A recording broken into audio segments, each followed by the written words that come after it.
what was the first Super Bowl you covered? Niners first one. Bengals, oddly enough. So Niners-Bengals, the one in Detroit? Super Bowl The one 16 in Pontiac, which was like 20 below or whatever it was. Right.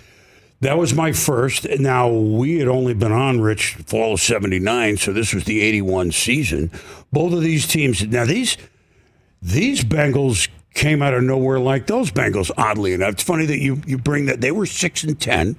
The Niners were 6-10 the year before, too. So that was a Super Bowl nobody saw coming either. Right. Joe Montana, we heard of him from Notre Dame. He's okay. Right. And Bill Walsh, he's 52. He's silver-haired, maybe. From the Bengals system. From the Bengals, so that could be nothing, except Paul Brown. Yeah, but okay. And so these teams are right. So that was my first one.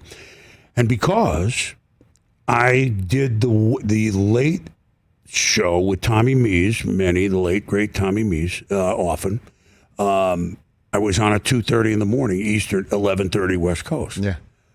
I picked the Niners as the Swami almost every week, and the Bengals too. And so it was like my best percentage of all time. And I've only done the Swami 40 because it was like... You're like Marino. You came out of the gate. I'm on both of them. They kept winning. They kept being underdogs. And I have three other picks. If I could just go 50% on those other three and go, 2-0 at any rate. And so the Niners, I was very tight with them by accident.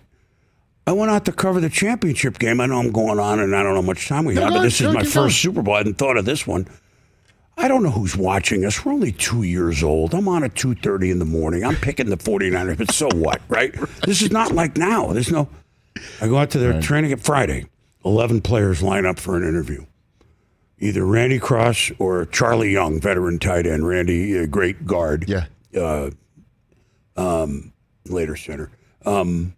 Guard, really. They said, "You're the Swami. You've been picking us every week." I said, "Yeah, I guess I have. We have plenty of time for you." Because it was a different world. There weren't 9,000 people looking for interviews. And were you surprised that they had actually heard this too? Yes, right? That's my point. Yeah. And now here's the catch, of course, which we've seen a million times. Yeah. And of all those guys, Joe and Dwight, Dwight we lost a couple years ago to ALS, right. And Dwight Clark, and he became my best friend. But I'm very close. I became close with the owner, Eddie DeBartolo. ESPN, we had seats like in the phone booth in the press box. He goes, "Well, you can watch the game with me." Whoa. Super Bowl owner. That didn't mean I was rooting against the Bengals because the Bengals were another wonderful story with Kenny. And so here's the Bengals in another Super Bowl, and that was my first one. Of course, the Niners, that was the start of their run. So it was kind of, in retrospect, Rich, now I'm putting it into not Chris Berman, but into football terms. I don't want to say football made a left-hand turn with the 49ers. The 70s were, Steelers, Raiders, Dolphins. Cowboys. And, of course, Dallas was always in. But those were things changed. Right. And the Niners became out of nowhere a dynasty. So it was kind of the beginning of, I don't want to call it modern football because we've had several changes.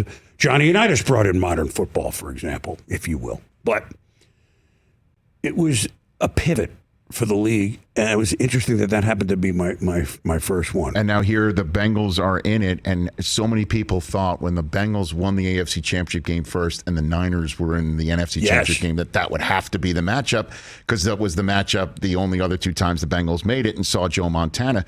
Now Niners are out, and the Bengals have the kid named Joe, and that's the focus for so many people this week, and rightfully so, because have you seen, what meteoric rise can this compare to? Brady's, maybe Kurt Warner, another one, for some kid to make his bones in college, do an incredible job, which neither Kurt nor Brady really did, although Brady did have some great games at Michigan.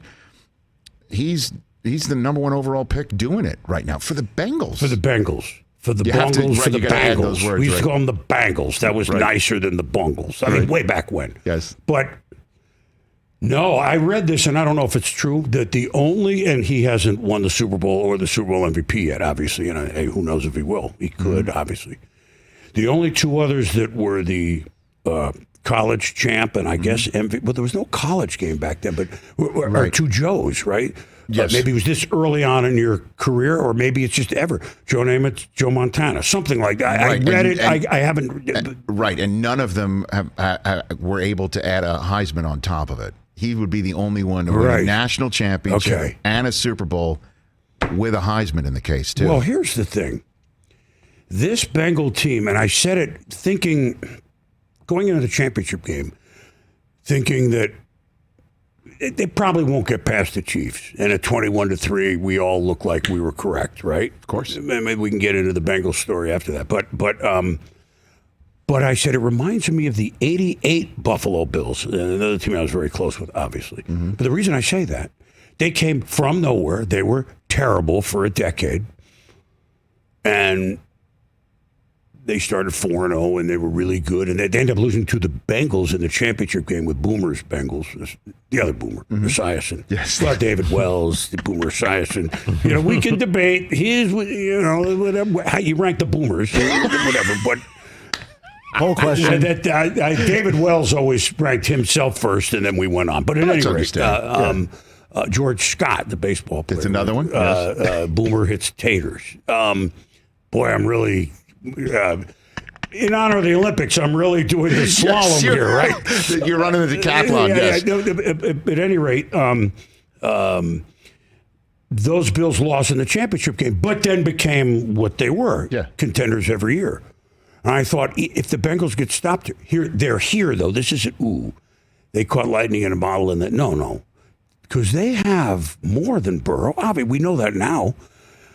What I thought at some point, and I don't think we're going to see it in the Super Bowl, does the clock strike 12 and the carriage become a pumpkin? Does the prince become a frog? And it's funny, they have so many college players, not only Burrow and Chase, Hubbard, Ohio State, some offensive linemen that played in, I understand it's the Super Bowl or the championship game. Right. But big time deals in college, whether they were championship games or big money games, they're going to be okay here. If they lose, they lose.